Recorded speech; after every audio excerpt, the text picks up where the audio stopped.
Hello, welcome back to my channel. Amy here. Today we are going to be talking about a potential TBR for Pride Month. I'm super excited. I have like a couple books picked out.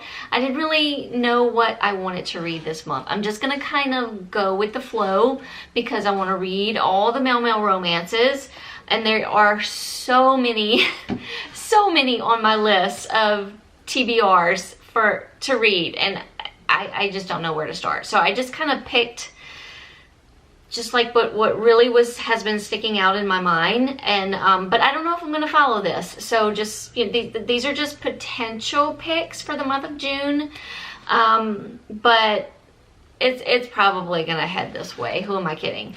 But we'll see. We'll see in the wrap up. But anyway, for the most part, I believe I'm going to be listening to most of my male romances. So I went through the Audible library and I just, you know, did the sampling because the narration is key when it comes to a male romance. I mean, it's, for me, I'm very picky about my male romances when it comes to audiobooks. So I picked out a few that just really sounded super sexy, or they were just from narrators that I know I already love for male romances. But before we get to those, I do want to mention that I am going to try to tackle this big daddy right here. This is the Briggs Fairy Bay series by Kay Webster, as well as Misty Walker. I got this off of Kay Webster's website, and the cover just beautiful, and it just screams Pride Month to me. So I'm like, I have to dive into this book. But it is the complete series. That's why it is so huge. And it doesn't actually say anything about the books in here, so I can't tell you what it's about. But the complete series does have 4 books in it. So we have Sheriff's Secret, Kyan's Focused, Kalen's Atlas, or no, it's gotta be Kalen, or Colin. It's Callans, Atlas, and Leaf's Serenity. So we shall see. It doesn't give a description of what each book is about as far as I know. But anyway, in the front it says, welcome to Briggs Fairy Bay. Fairy Bay. I'm just super excited. Briggs Fairy Bay is a steamy male romance series. While each book can be read as a standalone, in order to get the full experience, they're best read in order. Enemies to lovers, friends to lovers, hurt comfort, age gap, and so much more. Fall in love with the charming small town gay romances of Briggs Fairy Bay. So I'm super excited. So I'm going to start reading this one. As I'm filming this video, it's not June yet. So by the time this goes up, hopefully I have already begun this chunker of a book. But yeah, I just thought it's just so beautiful, and it's just perfect for Pride Month. All right, so let me go to my phone, to my Audible. I already got most of the books that I want to listen to already downloaded, and I had my credits were like just piling up, so it's time to use them. And what better way than to get male romances, because not a lot, my library at least, does not carry a lot of male romances. Every now and then I'll see one and I'll check it out, see if it's a good narration. So for the most part, I use Audible a lot for my male romances. So I checked out Playing Games. This is the first book in the Franklin U series by Riley Hart. Now the whole series is not by Riley Hart. This is like a collaboration of a bunch of male romance writers that are writing this Franklin U series.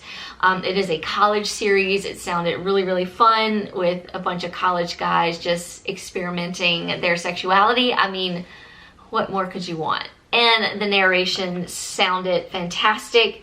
It's being narrated, hold on, let me pull that up for you. It's being narrated by J.F. Harding. I've only just discovered this male romance narrator. He's narrated a good many recent releases, and his voice is just so I have this book in my Audible library waiting to go. So in this one, it says, I think this is going to be like a sports male romance. It says, Tyson Langley thinks the king in Franklin University Kings is in reference to him. This is Briggs talking. Star lacrosse player and God's gift to the female and male population, there's nothing the spoiled jock can't have. It's impossible for us to be in the same room without talking crap to each other. But I also have a secret. As much as I despise Ty, I want him too.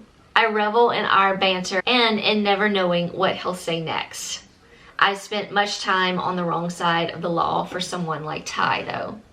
And if I want to make it through college and escape my past, he's a distraction I don't need. And then we have Ty, who says, Braxton Walker needs to learn to lighten up. If you search brooding online, his name pops up. He's the bad boy with a leather jacket and a scowl. We couldn't be more different. Finding ways to annoy him is like the longest foreplay session of my life. And when we end up working together, it gets harder to deny how hot he makes me. What's a little hooking up between enemies? Doesn't that just sound like just so much fun? And the narrator is super sexy. So next I picked Stroker. This is the second book in the Big Bull Mechanics series by K.M. Newhold. I think I actually might have, like, some of these books I'm mentioning, I might have in my jar of male romances to pick from each month, which I'm not going to do this month, just because I kind of just want to read what I want to read. But if we pick them like next month, oh well, we're above the game. But anyway, I really wanted to get back into the series because I just love K.M. Newhold's writing. I love all her middle-aged men that are looking for love. I just love it, and these guys are so much fun. So this book is narrated by, we get two narrators, Tim Page, which is one of my favorites, and Liam DeCasimo. I'm probably screwing that all up, but I've listened to his narration before. He's rather new to me as far as a narrator, super sexy. So this one went in my library. So this one kind of continues from the second book, which I think you can pretty much read them all as a standalone, but in the first book we meet one of the guys who, I can't remember, it's been a while since I read the first one, but the guy who owns Big Bull Mechanics, brother showed up in that book, and this book is about his brother, and I believe one of the guys at the mechanic shop that he's been fooling around with, I think. This one says, is there an easy way to tell your lifelong best friend that you secretly married his brother 8 years ago? Asking for a friend. When Gates shows up needing a place to crash, I offer him my spare room. Whatever happened between us nearly a decade ago is water under the bridge. I don't lie awake at night wondering what could have been. Nope, definitely not. So Gates is the owner of Big Bull Mechanics. That's his brother. And Gates was in and out of the first book. I knew something was going to be up with Gates, and I think his name's Talladega. Hold on. But Gates seemed determined to get a rise out of me. He's tie-dyed all my clothes, removed my bedroom door, and replaced my hand soap with lube. I'm not sure if he's hoping I'll kick him out or kill him, but he won't break me that easily. I remember in the first book there was a little bit of like a difference between them, and Talladega kept going to the other guy and kind of complaining about his brother. So I've been wanting to like get into the nitty-gritty of these two guys. Then it says, when he tells me his stroker rod is broken, what kind of mechanic am I if I don't get hands-on with his problems?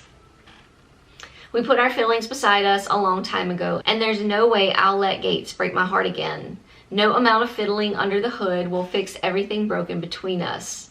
From here on out, it's purely physical. Stroker is a best friend's brother, secretly married, super steamy male romance. And another one that has been on my TBR male romance list for, well, since it came out. It's fairly new, but this is The New Guy, and this is by Serena Bowen. Super excited about this one because of just, Him and Us series, and then Top Secret. I need some more Serena Bowen in my life. So The New Guy is read by Teddy Hamilton, one of my all-time faves, and J.F. Harding, one of my new faves. My name is Hudson Newgate, but my teammates call me New Guy. That was my nickname in Chicago too, and Vancouver. That's what happens when you keep getting traded. Brooklyn is my last chance, especially after my poor performance last season. But I can make this work. The New Guy knows to keep his head down and shoot the puck. The New Guy puts the game first. What he doesn't do is hook up with the other new guy, a hot athletic trainer who lives in my building. Gavin needs this job with my team. He's a single dad with responsibilities. We can't be a couple. My arrogant agent, who's also my father, will lose his mind if I'm dating a dude. And my team needs me to score goals, not whip up a media crisis. Too bad Gavin and I are terrible at resisting each other. I'm excited. Now this next one I mentioned in my previous video of overlooked male romances. This is Pride High Book 1 Red, and this is by J. Bell. This is narrated by Talia Carver. I don't think I've ever listened to this narrator before. It didn't ring a bell, but the sample was really, I like the voice. It wasn't like super sexy, because I think these are supposed to be like high school kids, but I really like the voice. I kept wanting to like continue listening to it. The only thing about this book, it's really long. It's 14 hours and 7 minutes, but I mean, that's okay. But I'm putting it on the list just because I'm very intrigued about this series by J. Bell. I really loved his other series that I still need to finish. It's I think the summer series. Let me go check that out real quick so I can let y'all know. The Something Like series. It's a really good emotional type of read, but there's a lot of books, and I kind of got towards the end. I did kind of get not necessarily bored, but I was just like, okay, I think I'm kind of done right now, but I do want to go back and continue the series because I really did enjoy like the first couple or so books in the series. A very emotional read as well. But anyway, back to Pride High. So in this one we have a bunch of teenagers that we'll be following in high school, and it's dated back in the 90s. So I mean, that just right there just grabbed me, because I mean, I was a teenager in the 90s, so I want to read. I want to see how this is going to play out. So we're following a bunch of teenagers, like I said, Anthony Cullen, we have Amar Jafari, Sylvia Diaz, Mindy Beaumont, Cameron Huxley, Ricky, I don't know, but those are our kids we'll be following, I guess.